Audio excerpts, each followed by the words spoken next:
There is not an instant to be lost. He rushes to some secret hoard, where he has accumulated the fruits of his beggary, and he stuffs all the coins upon which he can lay his hands into the pockets to make sure of the coat sinking. He throws it out, and would have done the same with the other garments had not he heard the rush of steps below, and only just had time to close the window when the police appeared. It certainly sounds feasible. Well, we will take it as a working hypothesis for want of a better. Boone, as I have told you, was arrested and taken to the station, but it could not be shown that there had ever before been anything against him. He had for years been known as a professional beggar, but his life appeared to have been a very quiet and innocent one. There the matter stands at present, and the questions which have to be solved, what Neville St. Clair was doing in the opium den, what happened to him when there, where is he now, and what Hugh Boone had to do with his disappearance, are all as far from a solution as ever. I confess that I cannot recall any case within my experience which looked at the first glance so simple and yet which presented such difficulties. While Sherlock Holmes had been detailing this singular series of events, we had been whirling through the outskirts of the great town until the last straggling houses had been left behind, and we rattled along with a country hedge upon either side of us. Just as he finished, however, we drove through 2 scattered villages, where a few lights still glimmered in the windows. "We are on the outskirts of Lee," said my companion. "We have touched on 3 English counties in our short drive, starting in Middlesex, passing over an angle of Surrey, and ending in Kent. See that light among the trees? That is the Cedars, and beside that lamp sits a woman whose anxious ears have already, I have little doubt, caught the clink of our horses' feet. But why are you not conducting the case from Baker Street?" I asked. "Because there are many inquiries which must be made out here. Mrs. St. Clair has most kindly put 2 rooms at my disposal, and you may rest assured that she will have nothing but a welcome from my friend and colleague. I hate to meet her, Watson, when I have no news of her husband. Here we are. Whoa, there, whoa." We had pulled up in front of a large villa which stood within its own grounds. A stable boy had run out to the horse's head, and springing down, I followed Holmes up the small, winding gravel drive which led to the house. As we approached, the door flew open, and a little blonde woman stood in the opening, clad in some sort of light mousseline de soie, with a touch of fluffy pink chiffon at her neck and wrists. She stood with her figure outlined against the flood of light, one hand upon the door, one half raised in her eagerness, her body slightly bent, her head and face protruded, with eager eyes and parted lips, a standing question. "Well," she cried, "well." And then, seeing that there were 2 of us, she gave a cry of hope which sank into a groan as she saw that my companion shook his head and shrugged his shoulders. "No good news?" "None." "No bad?" "No." "Thank God for that. But come in. You must be weary, for you have had a long day. This is my friend, Dr. Watson. He has been of most vital use to me in several of my cases, and a lucky chance has made it possible for me to bring him out and associate him with this investigation." "I am delighted to see you," said she, pressing my hand warmly.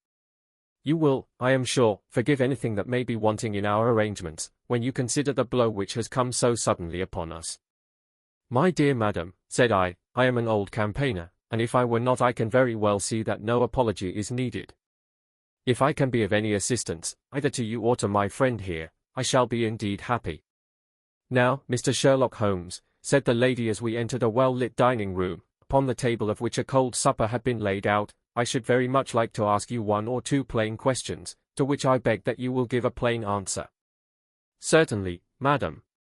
Do not trouble about my feelings. I am not hysterical, nor given to fainting. I simply wish to hear your real opinion." "Upon what point?" "In your heart of hearts, do you think that Neville is alive?" Sherlock Holmes seemed to be embarrassed by the question. "Frankly, now," she repeated, standing upon the rug and looking keenly down at him as he leaned back in a basket chair. "Frankly, then, madam, I do not." "You think that he is dead?" "I do." "Murdered?" "I don't say that."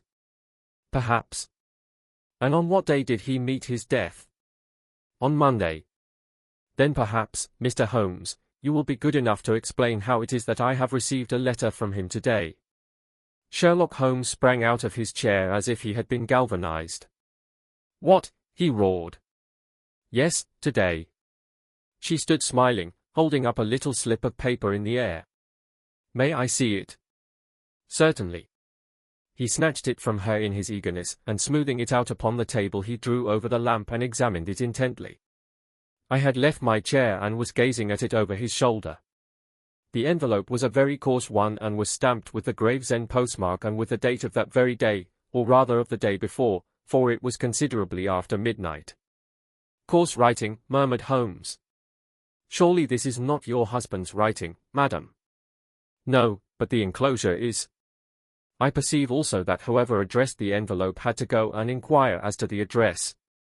How can you tell that? The name, you see, is in perfectly black ink, which has dried itself. The rest is of the greyish colour, which shows that blotting paper has been used. If it had been written straight off, and then blotted, none would be of a deep black shade. This man has written the name, and there has then been a pause before he wrote the address, which can only mean that he was not familiar with it. It is, of course, a trifle, but there is nothing so important as trifles. Let us now see the letter. Ha! There has been an enclosure here. Yes, there was a ring. His signet ring. And you are sure that this is your husband's hand? One of his hands. One? His hand when he wrote hurriedly. It is very unlike his usual writing, and yet I know it well. Dearest, do not be frightened. All will come well. There is a huge error which it may take some little time to rectify. Wait in patience. Neville.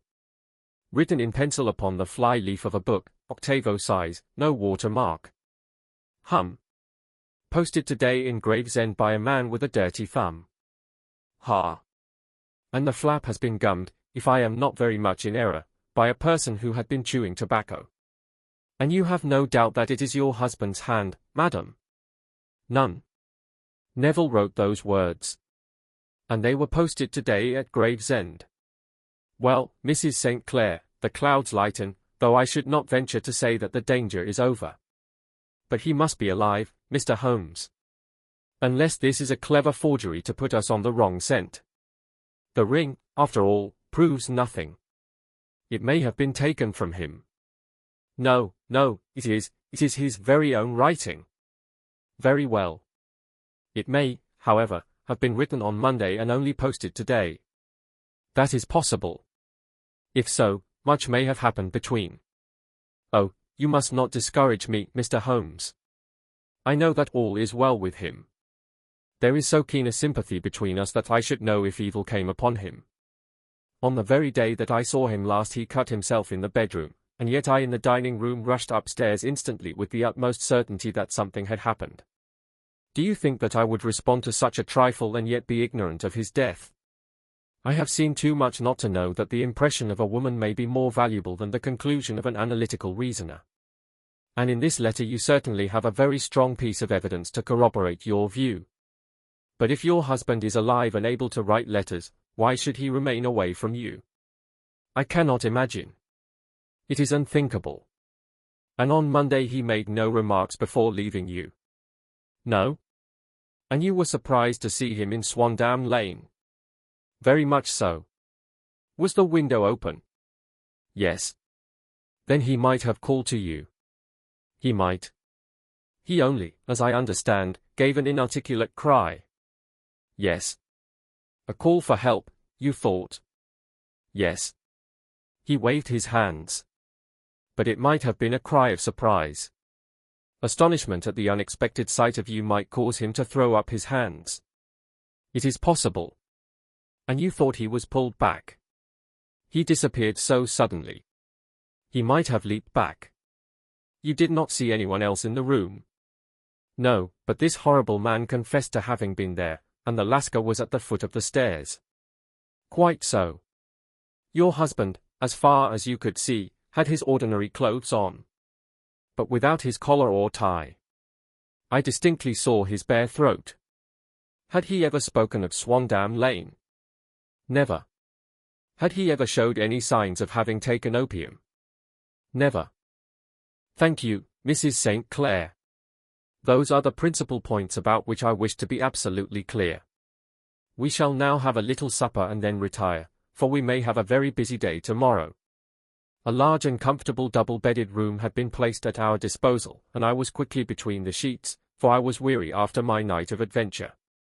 Sherlock Holmes was a man, however, who, when he had an unsolved problem upon his mind, would go for days, and even for a week, without rest, turning it over, rearranging his facts, looking at it from every point of view until he had either fathomed it or convinced himself that his data were insufficient. It was soon evident to me that he was now preparing for an all-night sitting. He took off his coat and waistcoat, put on a large blue dressing gown, and then wandered about the room collecting pillows from his bed and cushions from the sofa and armchairs. With these he constructed a sort of eastern divan, upon which he perched himself cross-legged, with an ounce of shag tobacco and a box of matches laid out in front of him. In the dim light of the lamp I saw him sitting there, an old briar pipe between his lips, his eyes fixed vacantly upon the corner of the ceiling, the blue smoke curling up from him, silent, motionless, with the light shining upon his strong-set aquiline features. So he sat as I dropped off to sleep, and so he sat when a sudden ejaculation caused me to wake up, and I found the summer sun shining into the apartment. The pipe was still between his lips, the smoke still curled upward, and the room was full of a dense tobacco haze, but nothing remained of the heap of shag which I had seen upon the previous night. "Awake, Watson?" he asked. "Yes." "Game for a morning drive?" "Certainly." "Then dress." "No one is stirring yet, but I know where the stable boy sleeps, and we shall soon have the trap out." He chuckled to himself as he spoke, his eyes twinkled, and he seemed a different man to the somber thinker of the previous night. As I dressed I glanced at my watch. It was no wonder that no one was stirring. It was 25 minutes past 4. I had hardly finished when Holmes returned with the news that the boy was putting in the horse. "I want to test a little theory of mine," said he, pulling on his boots. "I think, Watson, that you are now standing in the presence of one of the most absolute fools in Europe. I deserve to be kicked from here to Charing Cross. But I think I have the key of the affair now." "And where is it?" I asked, smiling. "In the bathroom," he answered. "Oh, yes, I am not joking," he continued, seeing my look of incredulity.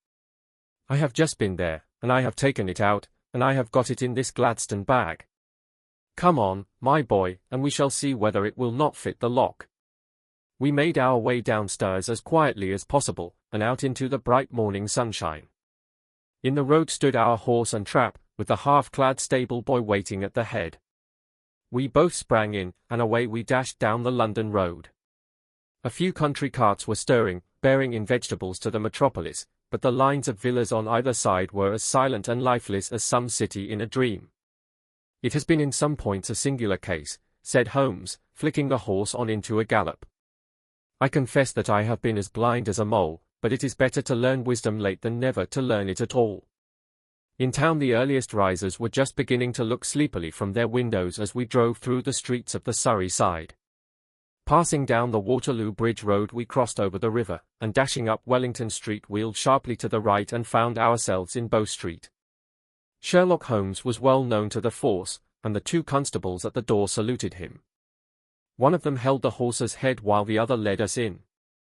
"Who is on duty?" asked Holmes. "Inspector Bradstreet, sir."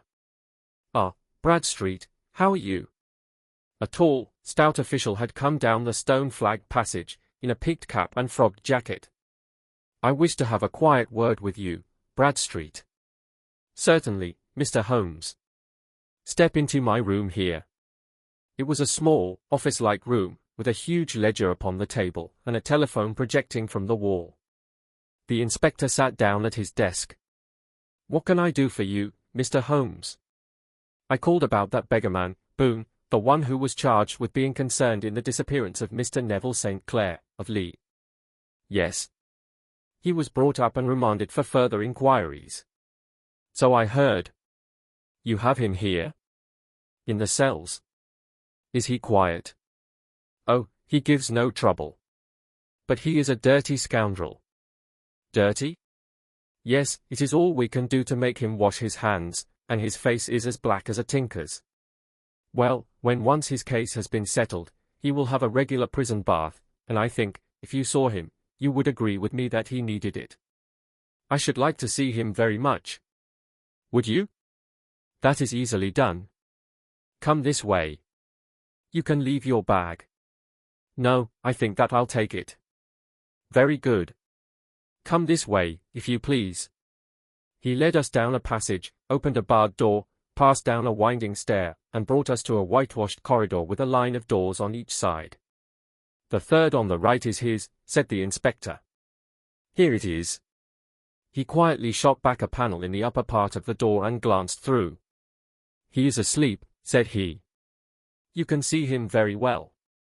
We both put our eyes to the grating. The prisoner lay with his face towards us, in a very deep sleep, breathing slowly and heavily. He was a middle-sized man, coarsely clad as became his calling, with a coloured shirt protruding through the rent in his tattered coat. He was, as the inspector had said, extremely dirty, but the grime which covered his face could not conceal its repulsive ugliness. A broad weal from an old scar ran right across it from eye to chin, and by its contraction had turned up one side of the upper lip, so that 3 teeth were exposed in a perpetual snarl. A shock of very bright red hair grew low over his eyes and forehead. He's a beauty, isn't he? Said the inspector.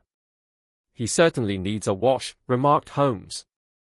I had an idea that he might, and I took the liberty of bringing the tools with me. He opened the Gladstone bag as he spoke, and took out, to my astonishment, a very large bath sponge. He? You are a funny one, chuckled the inspector. Now, if you will have the great goodness to open that door very quietly, we will soon make him cut a much more respectable figure. Well, I don't know why not, said the inspector. He doesn't look a credit to the Bow Street cells, does he? He slipped his key into the lock, and we all very quietly entered the cell. The sleeper half turned, and then settled down once more into a deep slumber. Holmes stooped to the water jug, moistened his sponge, and then rubbed it twice vigorously across and down the prisoner's face. Let me introduce you, he shouted, to Mr. Neville St. Clair, of Lee, in the county of Kent. Never in my life have I seen such a sight. The man's face peeled off under the sponge like the bark from a tree. Gone was the coarse brown tint. Gone, too, was the horrid scar which had seamed it across, and the twisted lip which had given the repulsive sneer to the face. A twitch brought away the tangled red hair, and there, sitting up in his bed, was a pale, sad-faced, refined-looking man, black-haired and smooth-skinned, rubbing his eyes and staring about him with sleepy bewilderment. Then suddenly realizing the exposure, he broke into a scream and threw himself down with his face to the pillow. Great heavens, cried the inspector, it is, indeed, the missing man. I know him from the photograph. The prisoner turned with the reckless air of a man who abandons himself to his destiny.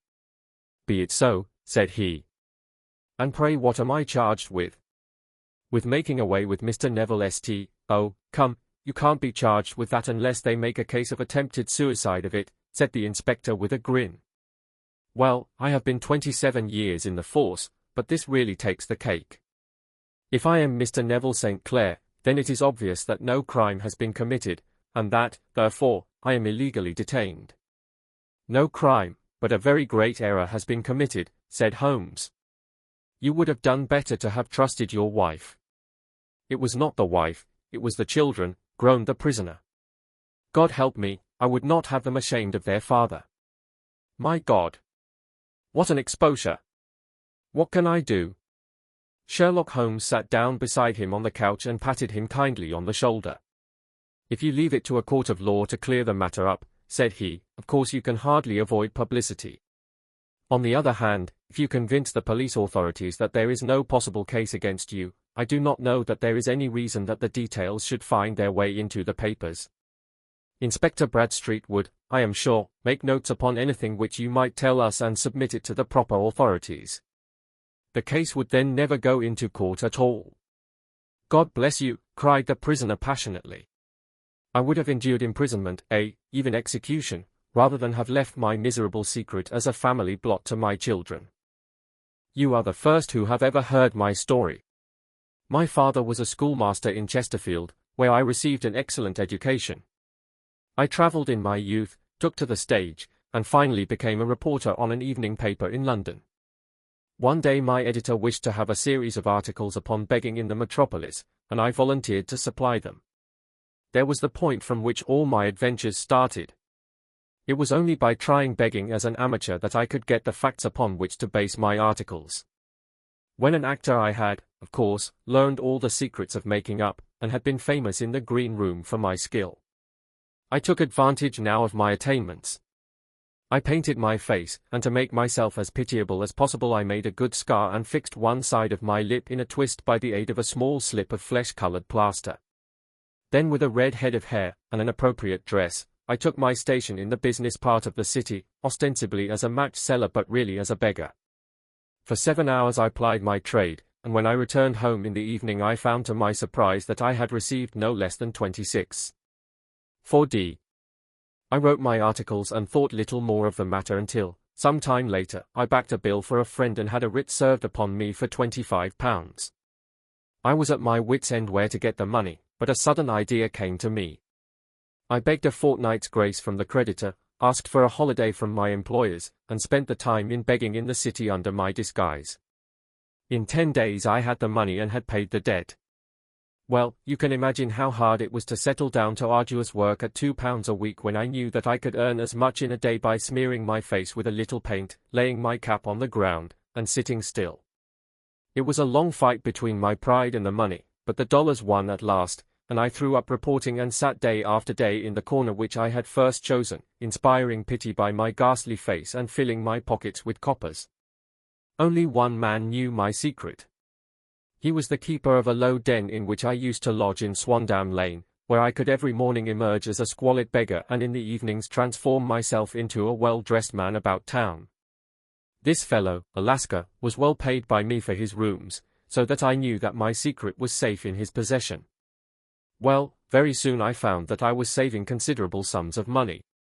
I do not mean that any beggar in the streets of London could earn £700 a year, which is less than my average takings, but I had exceptional advantages in my power of making up, and also in a facility of repartee, which improved by practice and made me quite a recognized character in the city. All day a stream of pennies, varied by silver, poured in upon me, and it was a very bad day in which I failed to take £2. As I grew richer I grew more ambitious, took a house in the country, and eventually married, without anyone having a suspicion as to my real occupation. My dear wife knew that I had business in the city. She little knew what. Last Monday I had finished for the day and was dressing in my room above the opium den when I looked out of my window and saw, to my horror and astonishment, that my wife was standing in the street, with her eyes fixed full upon me. I gave a cry of surprise, threw up my arms to cover my face, and, rushing to my confidant, the Lascar, entreated him to prevent anyone from coming up to me. I heard her voice downstairs, but I knew that she could not ascend. Swiftly I threw off my clothes, pulled on those of a beggar, and put on my pigments and wig.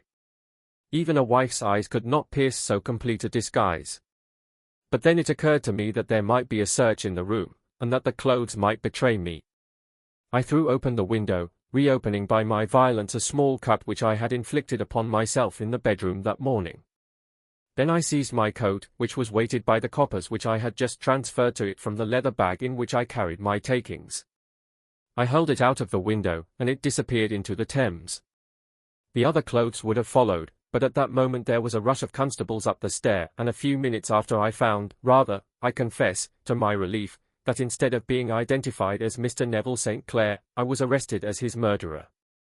I do not know that there is anything else for me to explain. I was determined to preserve my disguise as long as possible, and hence my preference for a dirty face.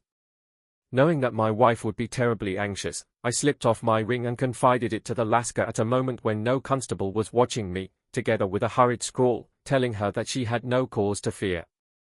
That note only reached her yesterday, said Holmes. Good God! What a week she must have spent! The police have watched this Lascar, said Inspector Bradstreet, and I can quite understand that he might find it difficult to post a letter unobserved. Probably he handed it to some sailor customer of his, who forgot all about it for some days. That was it, said Holmes, nodding approvingly. I have no doubt of it. But have you never been prosecuted for begging? Many times, but what was a fine to me? It must stop here, however, said Bradstreet. If the police are to hush this thing up, there must be no more of Hugh Boone. I have sworn it by the most solemn oaths which a man can take. In that case I think that it is probable that no further steps may be taken. But if you are found again, then all must come out. I am sure, Mr. Holmes, that we are very much indebted to you for having cleared the matter up. I wish I knew how you reach your results. I reached this one, said my friend, by sitting upon 5 pillows and consuming an ounce of shag. I think, Watson, that if we drive to Baker Street we shall just be in time for breakfast.